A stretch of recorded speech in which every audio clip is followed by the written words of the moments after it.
معزز ناظرین و سامعین، السلام علیکم ورحمۃ اللہ تعالی وبرکاتہ۔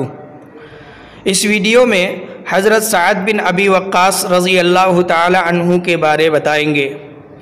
آپ رضی اللہ تعالی عنہ کی پیدائش سن 595 عیسوی کو ہوئی۔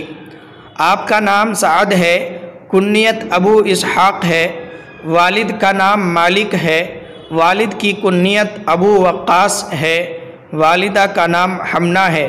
آپ رضی اللہ تعالی عنہ ان 10 خوش نصیب صحابہ کرام رضی اللہ عنہم میں سے ہیں کہ جن کو اللہ کے نبی صلی اللہ علیہ وسلم نے اسی دنیا میں جنت کی بشارت اور خوشخبری سنائی ہے۔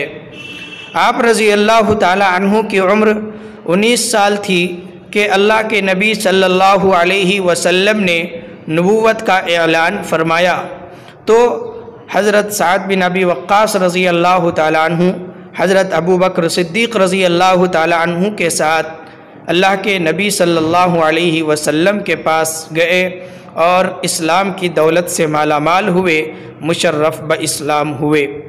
آپ رضی اللہ تعالی عنہ کے مسلمان ہونے کی خبر آپ کی والدہ کو ملی تو آپ کی والدہ کھانا پینا چھوڑ دی، 3 دن تک بے آب و دانہ کے رہی، لیکن حضرت سعد بن ابی وقاص رضی اللہ تعالی عنہ نے ماں کی پرواہ نہیں کی، اور آپ رضی اللہ تعالی عنہ نے یہ کر کے دکھایا کہ خالق کو ناراض کر کے مخلوق کو خوش کرنا کسی بھی طرح جائز نہیں۔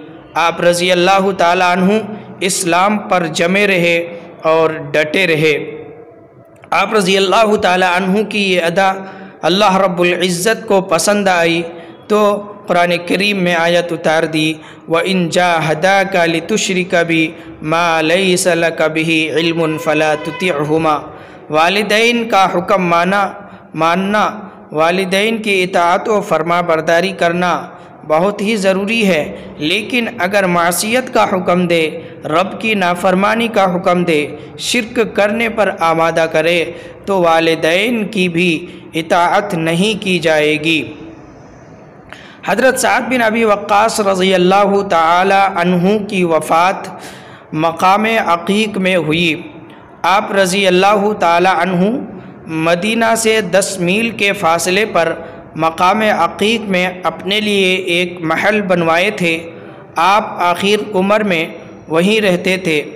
آپ رضی اللہ تعالی عنہ کی وفات سن 674 عیسوی کو ہوئی۔ آپ رضی اللہ تعالی عنہ کا مزار جنت البقیع میں ہے۔ اللہ تعالی حضرت سعد بن ابی وقاص رضی اللہ تعالی عنہ کے درجات کو بلند فرمائیں، آمین۔